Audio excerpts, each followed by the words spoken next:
Good morning, সবাই কেমন আছো? আশা করি অনেক ভালো আছো। আমরাও অনেক ভালো আছি। তো সকাল সকাল ঘুম থেকে উঠে পড়লাম। ওঠার পরে এখানে খাবার খেলাম। খাবার পরে এখানে চলে আসলাম কাজু উদ্যানে আমরা আজকে ঘুরতে এসেছি। আর আজকে হচ্ছে আমাদের দীঘার লাস্ট দিন।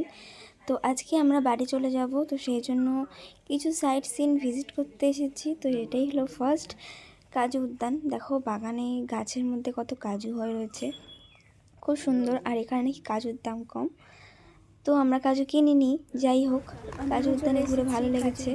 তো এই যে আমি বকবক করছি এখন কাজু উদ্যানে দেখো। আর ওই সাইডে দেখো চাষ হয়েছে গাঁদা ফুল, আরও বিভিন্ন রকমের ফুল, জবা ফুল, এইসব চাষ হয়েছে ওইখানে।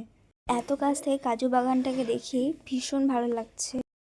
তারপর কাজু বাগান থেকে বেরিয়ে আমরা এখান থেকে যাচ্ছি একটা সমুদ্রের পাড়ে কাঁকড়া দেখতে, লাল কাঁকড়া। আর দেখো সাইডে কত সুন্দর ঝাউ গাছের বাগান। এখানে কিন্তু ফটোশ্যুট করতে ভীষণ ভালো লাগবে, মানে জায়গাটা ব্যাকগ্রাউন্ডটা খুব সুন্দর, ফটোশ্যুটের জন্য ভীষণ সুন্দর।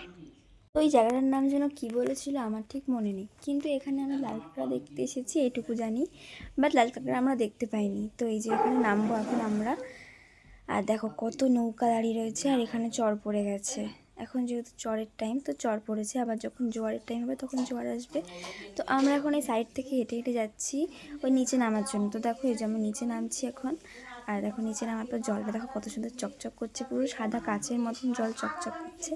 আর এত সুন্দর রোদ দেখে তো সানগ্লাসটাকে খুলতেই হবে, এত সুন্দর রোদকে নিজের চোখে দেখার জন্য।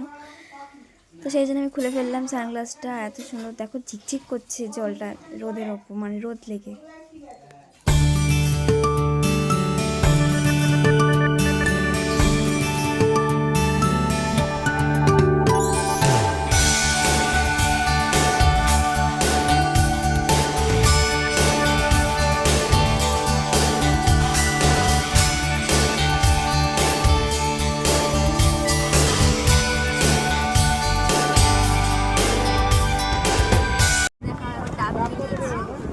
তাও শাঁসালা ডাব।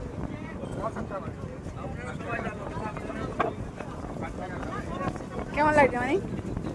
তো ডাব ঠাব খেয়ে আমরা দুপুরের টিফিন করে তারপরে আবার দেখো বাসে উঠে পড়েছি। আর এই যে আমরা এখন সবে দীঘা থেকে পাস হচ্ছি।